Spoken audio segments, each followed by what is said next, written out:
Vamos ler Tiago a partir do verso 1 até o verso 18º, até o verso 18. Leitura essa. Vamos ler de forma responsiva, irmãos, para que todos nós possamos participar.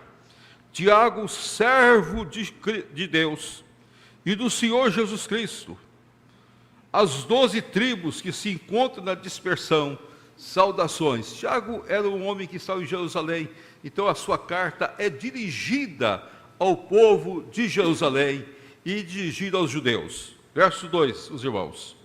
Meus irmãos, tende como motivo de toda alegria passardes por várias provações, sabendo que a provação da vossa fé, uma vez confirmada, produz perseverança.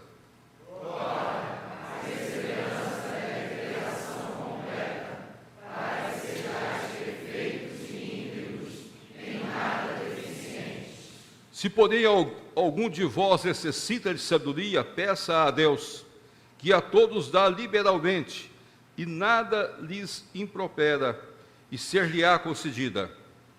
Peça, porém, com fé, em nada duvidando, pois o que duvida é semelhante à onda do mar, impedida e agitada pelo vento. Não suponha esse homem que alcançará do Senhor alguma coisa.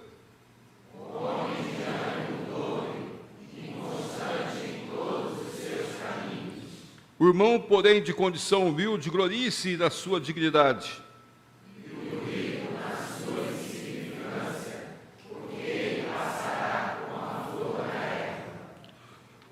Porque o sol se levanta com o seu ardente calor e a erva seca, e a flor cai, e desaparece a formosura do seu aspecto. Assim também se murchará o rico em seus caminhos.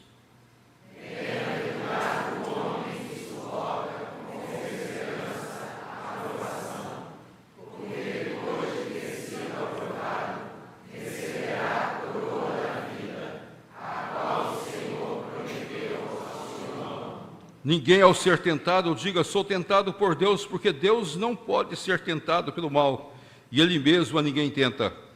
Ao contrário, cada um é tentado pela sua própria cobiça, quando esta o atrai e seduz. Então a cobiça, depois de haver concebido, dá à luz o pecado, e o pecado, uma vez consumado, gera a morte. Não vos enganeis, meus amados irmãos. Toda boa dádiva e todo dom perfeito são lá do alto, descendo o Pai das luzes, em quem não pode existir variação ou sombra de mudança. Pois segundo o seu querer, ele nos gerou pela palavra da verdade, para que fôssemos como primícias das suas criaturas. Ó Pai, fala ao nosso coração e às nossas vidas nesta hora. Ministra para nós, nesse momento de gratidão pela Igreja Presbiteriana da Gávea, nesse momento de desafio que nós estamos vivendo, não só no Brasil, mas no mundo todo, nesse momento também de gratidão pela Reforma Protestante do século XVI. Ensina-nos, ó Pai, a sermos cada vez mais praticantes da Tua Palavra e vivermos de acordo com a Tua graça, que Teu Espírito Santo trabalhe em nós, e em nome do Teu Filho Jesus é que oramos. Amém. Amém. Meus amados, Tiago escreve então essa carta para mostrar a nós que nós devemos enfrentar as provações que a vida traz para nós. E ele faz uma análise dessas provações. Para alguns autores, o verso de número 4 é o verso-chave da interpretação desse texto sagrado. Para a perseverança, deve ter ação completa, para que sejais perfeitos e íntegros e nada deficientes. Então, o objetivo de Deus nas nossas vidas e o motivo de gratidão nosso ao Senhor é que nós, como Igreja do Senhor, devemos agradecer a Deus que Ele nos dá a oportunidade para termos uma vida em integridade e nada necessitando, porque Deus supre todas as nossas necessidades. É tão bom a gente ver a providência de Deus dirigindo todas as coisas. E muitas vezes a gente fica numa situação difícil, porque nós começamos a olhar para um lado, olhar para o outro, e nós pensamos que Deus esteja mesmo dirigindo este mundo. E nós esquecemos que Deus, na sua graça, é que dirige este mundo, na sua providência, na sua maneira de ser, nas suas colocações. E nós esquecemos que nós estamos passando as épocas. Nós somos um povo que tivemos um momento de pandemia há poucos dias atrás. Trouxe muitas preocupações, muitas tristezas aos nossos corações. De uma hora para outra, nós somos abalados com a invasão da Ucrânia. Isso desperta em nós um sentimento muitas vezes de medo, mas um sentimento de insegurança e um sentimento também de revolta, e que nós precisamos nos controlar. Mas é o momento da igreja orar e se colocar diante do Senhor. E agora, há poucos dias, não é simplesmente a Ucrânia que está sendo invadida, mas de uma hora para outra, mísseis caem em Israel, em Jerusalém. Pessoas inocentes são feitas reféns. É uma guerra de terror. Hamas ataca, Hezbollah ataca, Israel é cercado de todos os lados. E agora cabe a Israel responder. E a guerra traz tristezas, traz momentos difíceis. Israel começa a invadir, a jogar também, a contrapor a guerra. E nós começamos a ver situações as mais tristes possíveis diante dos nossos olhos. E é nessas horas que nós perguntamos: Deus, na sua graça, está dirigindo este mundo? Na sua providência, está dirigindo este mundo? Quando a gente olha também, 32 ônibus são colocados fogo. A cidade de Salvador se transforma em a cidade mais violenta do Brasil. Mesmo com os 32 ônibus, mas a cidade mais violenta do Brasil fica sendo Salvador. Outras cidades do Brasil também enfrentam situações semelhantes. Entre as 10 cidades mais violentas, por incrível que pareça, nós não temos nenhuma cidade do Rio de Janeiro. Então nós temos problemas sérios. Morre no Brasil 60 mil pessoas por ano por morte violenta. A cada 2 horas, ou a cada hora, 2 mulheres são violentadas no Brasil.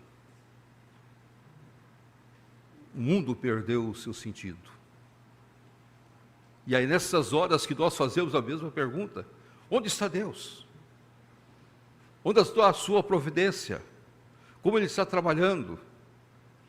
Então, Tiago, que conviveu também com situações difíceis nos seus dias, conviveu com situações de invasão na própria Jerusalém, conviveu com a perseguição religiosa, conviveu com mortes de cristãos, conviveu com a igreja nascente, sem ser de fato o pastor, mas o servo do nosso Senhor Jesus Cristo, ali como presbítero daquela igreja. Então Tiago escreve essa carta, e a sua preocupação é para que o crente, salvo em Cristo Jesus, a despeito de todas as circunstâncias que a vida coloca diante de nós sejamos perfeitos, íntegros e nada deficientes. Que nós possamos confiar mais em Deus. E Tiago levanta 3 questões básicas para nós. O primeiro é que nós precisamos de sabedoria. Nós precisamos de sabedoria para interpretar este mundo nosso. E nós devemos buscar em Deus. A ideia central de Tiago é uma vida de integridade com Deus e uma vida de intimidade com Deus. E sabedoria é uma palavra usada para significar: põe em prática aquilo que você conhece de Deus. Não fique contando as coisas. A Segunda Guerra Mundial trouxe uma acusação sobre a Alemanha e sobre a igreja da Alemanha, que a igreja da Alemanha assistiu à Segunda Guerra Mundial de braços cruzados. E mesmo outros países também conviveu com a Segunda Guerra Mundial de braços cruzados. E não tratou de interpretar o tempo e o momento histórico que estava vivendo. A igreja precisa interpretar, conhecer, servir de paz para as pessoas, servir de refúgio para os irmãos, servir de consolo para as famílias. A igreja precisa ser o lugar especial para que cada um de nós possamos aqui glorificar, louvar, bendizer e entender o mundo que nos cerca. Sabedoria.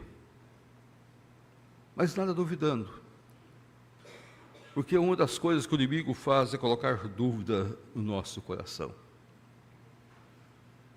E às vezes a dúvida vai surgindo, a dúvida vai crescendo, e nós começamos a fazer alguns exercícios filosóficos, e começamos a imaginar onde estaria Deus neste momento, onde poderia estar Deus, que está vendo tudo o que está acontecendo. Parece que os braços de Deus estão cruzados e os ouvidos estão não ouvindo. E a boca está calada. Mas quando nós entramos na intimidade de Deus, nós compreendemos que na história da humanidade o Senhor já havia predito todas essas coisas. Guerra e rumores de guerra para a vinda gloriosa de Jesus Cristo. Epidemias, guerras, rumores de guerras, é o cumprimento profético de Mateus 24. É o princípio das dores. E se é o princípio das dores, nós precisamos ser sábios para enfrentar essas dores, sem entrar em desespero. Continuar cada vez mais íntimo de Deus, cada vez mais de joelhos dobrados, cada vez buscando mais o Senhor, cada vez entrando mais diante do trono de Deus para compreender o futuro de todas as coisas. É isso que Deus quer que nós façamos, e é isso que o Tiago coloca para nós, para que cada um de nós, em gratidão diante de Deus, tenhamos mais comunhão com o Senhor. Na busca de sabedoria, na busca de entendimento, que nós possamos decorar a Bíblia Sagrada e tê-la sempre como ponto central das nossas vidas. Quando a reforma eclodiu, foi o mesmo momento que eclodiu também a Guerra dos 100 Anos. Ou a Guerra dos Camponeses, principalmente a Guerra dos Camponeses. Terminou a Guerra 100 anos e a Guerra dos Camponeses. A Guerra dos Camponeses foi uma tristeza profunda para Lutero. A história registra que Lutero enfrentou um dos momentos mais cruciais da sua vida. Ele estava traduzindo a Bíblia. Só traduzindo a Bíblia para a língua alemã. A tradução da Bíblia de Lutero foi de fato dar a estrutura linguística do alemão. Qualquer pessoa que estuda o alemão sabe que a tradução de Lutero deu a estrutura linguística para a língua. Foi um trabalho difícil, pesado. E Lutero, à medida que ia fazendo aquele trabalho ali, ele ouvia as notícias da guerra. E ele ficava muito triste, porque muitos daqueles que estavam em guerra eram pessoas que eram reformadas aos seus olhos. Eram pessoas que haviam aceito a sua pregação, seus ensinamentos. E um dia Lutero entrou em algumas crises profundas. Alguns autores afirmam que a crise de Lutero foi tão grande, a depressão foi tão grande de Lutero, que ele não estava conseguindo mais pensar, nem agir. A sua esposa, Catarina, deu um susto em Lutero. Ela chamava Catarina Vambora. Era uma mulher crente. Lutero teve o privilégio de ter 6 filhos. E Catarina, naquele dia, vestiu toda de luto, uma roupa de luto, pela manhã. E quando Lutero estava aguardando ela para o café da manhã, ela entrou com a roupa toda de luto, para sentar com ele à mesa.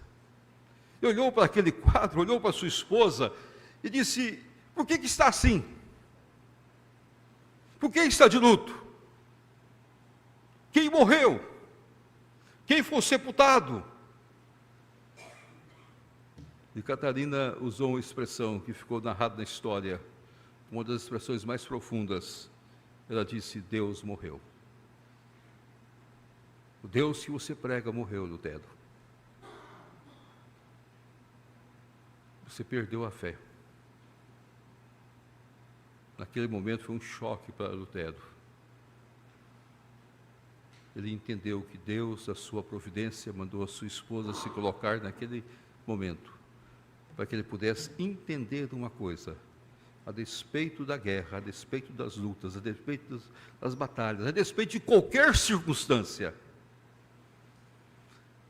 a providência de Deus age. Como já agiu no passado, age no presente, agirá no futuro, de acordo com a vontade soberana dele. Deus é soberano sobre todas as coisas. É isso que marca profundamente as nossas vidas. É isso que retorna a cada um de nós a sermos mais íntimos com Deus, a nos colocar mais às mãos de Deus, e entendermos que mesmo que aconteça qualquer coisa, Deus é soberano sobre todas as coisas. Deus é o Senhor de todas as coisas. No período que Faraó destruía a família, Deus levantou Moisés, e levantou de uma maneira providencial. O próprio Faraó, a própria casa de Faraó, serviu de proteção para Moisés. No momento que os filhos de Jacó iriam passar pela fome, Deus levantou José, e também levantou de uma maneira totalmente contraditória para nós. José foi levado como escravo, vendido pelos próprios irmãos. Mas o coração de José não alimentou nenhuma raiva, nenhuma tristeza contra seus irmãos. Ele os perdoou, porque ele entendeu a providência de Deus. Ele sabia que Deus o havia colocado ali para preservar o seu povo. Buscamos sabedoria no Senhor para uma vida íntegra, para uma vida perfeita e nada deficiente. Graças te damos, Senhor, que o Senhor nos dá sabedoria. Mas a segunda coisa que Tiago coloca nesse texto para nós, nesses momentos, é que devemos entender que o mundo é transitório, a transitoriedade das coisas. Tudo passa rápido, passa muito rápido. Eu nunca pensei que o mundo passava tão rápido como o tempo passa tão rápido. De uma hora para outra eu descobri que eu estou com 72 anos. Cheguei a essa conclusão, estou com 72 anos. Daqui a pouco eu vou estar, se Deus assim permitir, com 80, com 90. E eu espero que eu vou chegar a mais anos. É tão bom viver, mas é tão rápido os dias. Parece que os dias estão correndo mais. De uma hora para outra, nós entendemos que o ano já está em outubro. Agora só tem novembro e dezembro. E outubro está findando. Nós só temos novembro e dezembro. Aí começa o novo ano. A transitoriedade. A transitoriedade das nossas pobrezas e a transitoriedade das nossas riquezas. Por isso nós não podemos apegar às coisas e pensar que as coisas são eternas. As coisas não são eternas. Nada é eterno. Jesus mostrou isso de uma forma muito clara quando aquele homem rico colheu muito, teve de abrir novos celeiros, e foi colocando os seus celeiros, foi aumentando os seus celeiros, e agora disse: agora eu posso dormir em paz, porque eu tenho com sobra para muitos anos. Louco, hoje mesmo o Senhor te pedirá contas. Nossas vidas estão nas mãos de Deus. Nós não somos dono de nenhum ano nosso. O mundo, tudo é transitório. Tudo é transitório. Algum tempo atrás eu tinha meus pais, hoje não tenho mais. De uma hora para outra eu descubro que as famílias vão se mudando. Antigamente eu levantava cedo, tinha meus 3 filhos em casa. Hoje eu tenho os meus 3 filhos casados e tenho 6 netos, tudo longe. Não posso mais dar um beijo em nenhum deles. E eles cresceram, se tornaram homens. A menina já é mãe. Às vezes a gente liga para os filhos e a gente o pai chama os filhos de meninos. É uma coisa interessante, eles podem ficar velhos, que para nós são os nossos meninos. A gente fala com aquela tranquilidade: meus meninos. Eles já são pais. Há poucos dias eu tive o privilégio de ver minha neta fazendo profissão de fé, agora com 15 anos. Eu estava conversando com ela sobre o que ela espera. Daqui a pouco ela está fazendo vestibular. Para qual curso que ela vai fazer o vestibular? Tudo passa rápido. Tudo passa rápido.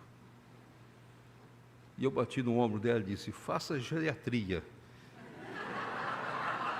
E seu avô precisa de uma boa médica. Meus amados, a vida é assim. É uma transitoriedade. Nós passamos. Por isso que eu louvo a Deus quando eu vejo o coral com pessoas mais novas e pessoas mais velhas. Eu louvo a Deus quando vejo os músicos todos jovens. Daqui a pouco vocês estão velhos também. Não pensam vocês que vocês vão ter a fonte da juventude. A vida é assim. As coisas passam. Os anos passam. E é nesse entendimento que nós suportamos as nossas lutas. Quando a gente não entende a transitoriedade, a angústia vem sobre nós. Quando a gente entende a transitoriedade, nós compreendemos que nós temos promessas muito maiores do que a angústia dos nossos dias. 40 anos para Moisés conduzir o povo foi algo rápido. Mesmo que ele tenha enfrentado a tristeza de sepultar seu irmão, de sepultar sua irmã, mas foi um período rápido. Deus cuidou dele. Ele sabia que ia chegar à terra prometida. Já tinha os objetivos traçados por Deus pela fé. O mesmo cada um de nós já temos o céu.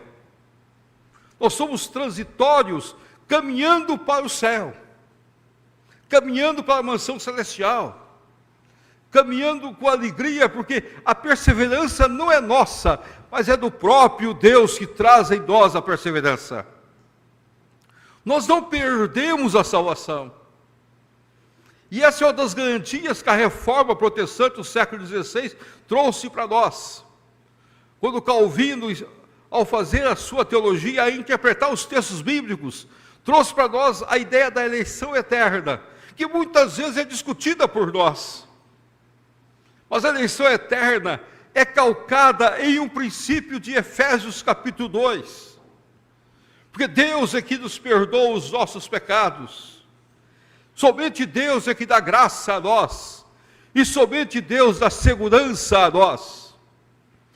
Aí nós vamos lembrar: se cair, não ficará prostrado, porque o Senhor nos toma pela mão e nos levanta.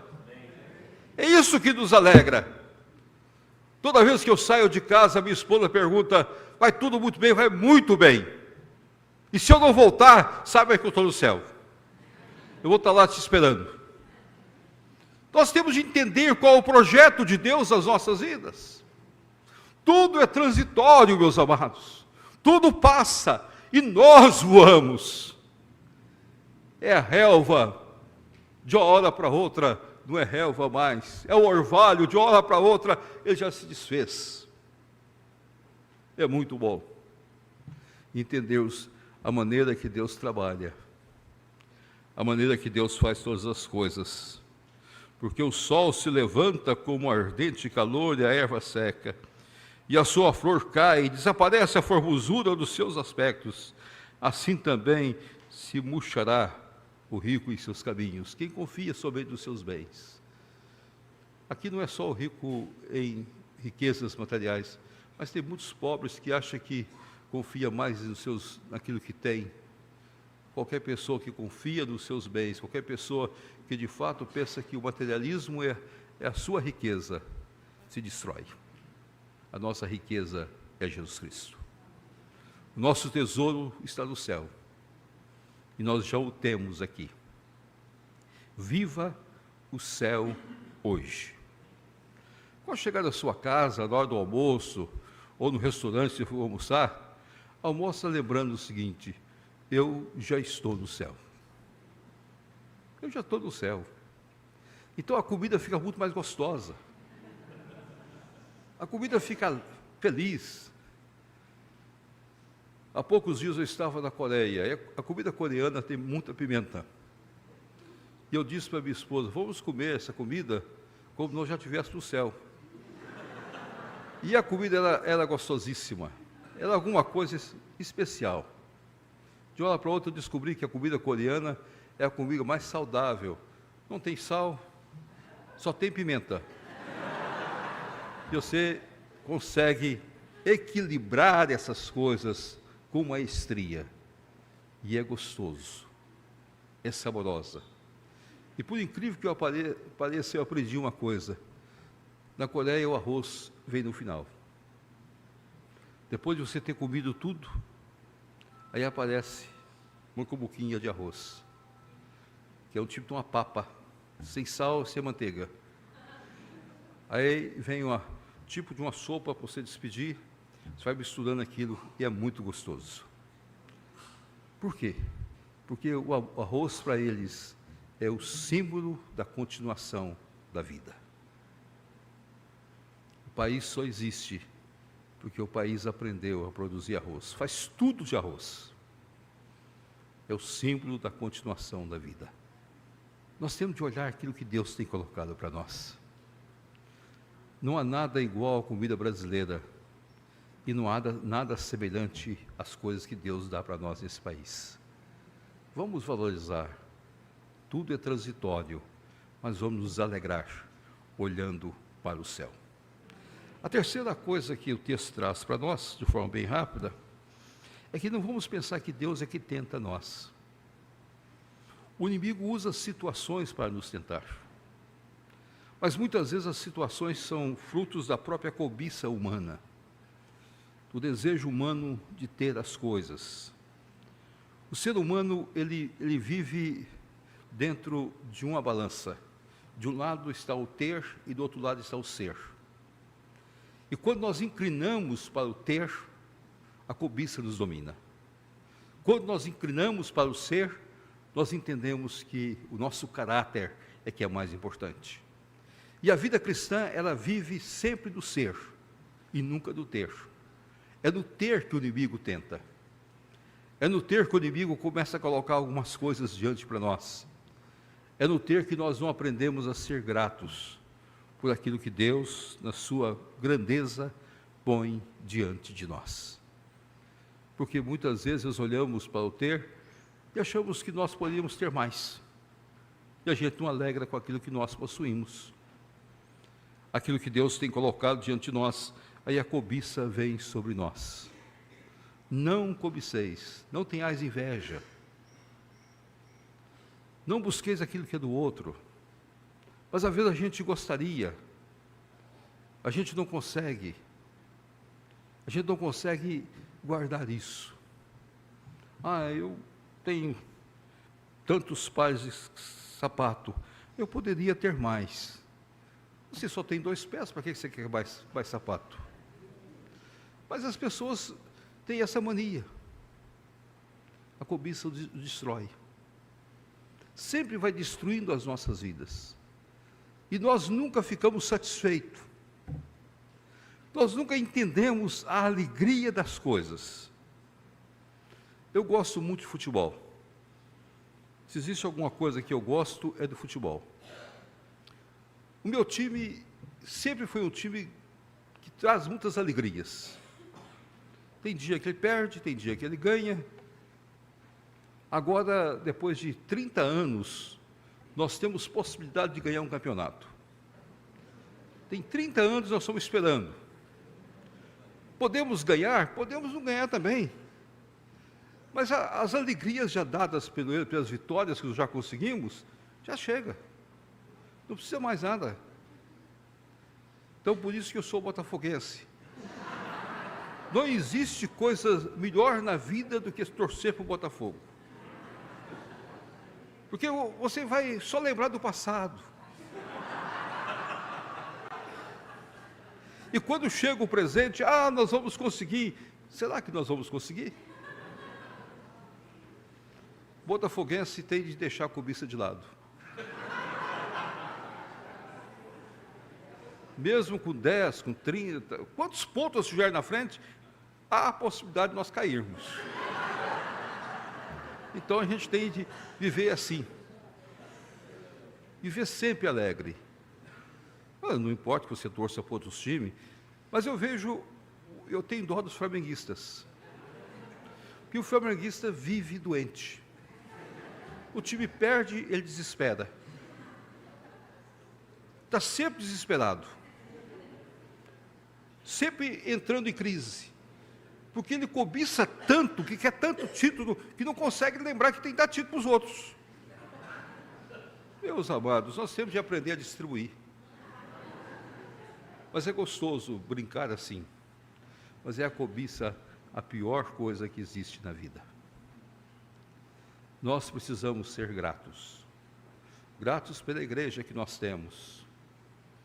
Gratos pelos presbíteros que nós temos. Gratos pelo lugar que nós estamos. Gratos pela casa que nós vivemos. Gratos pelo apartamento nosso, ou pela casa nossa, ou de aluguel, não importa. Gratos pelo trabalho que nós possuímos, que dá muito ou dá pouco, também é Deus que multiplica todas as coisas.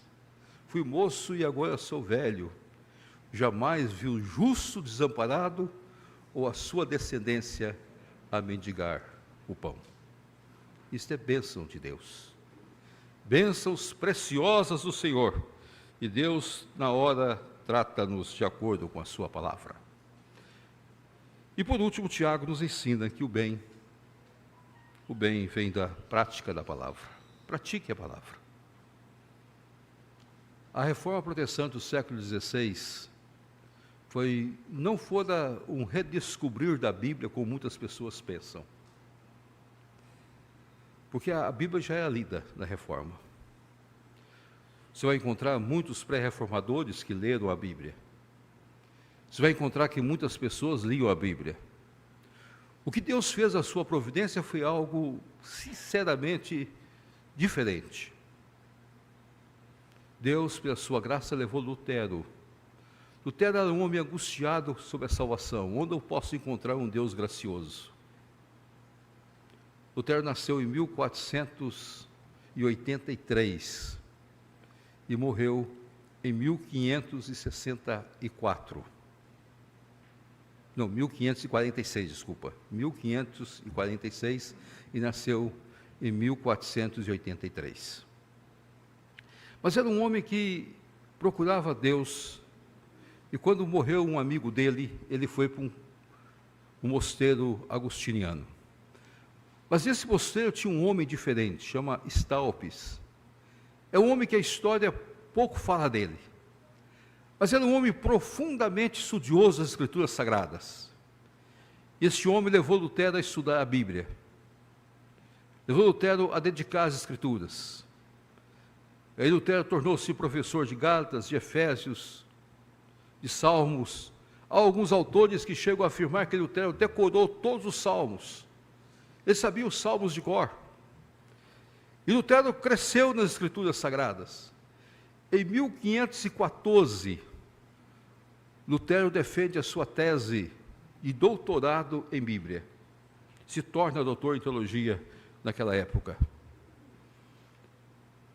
E quando começa a pregação das indulgências, Lutero não aceita mais.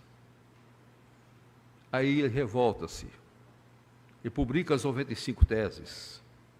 Ele começa a falar sobre a palavra de Deus e a utilidade da palavra, mostrando que o justo viverá pela fé.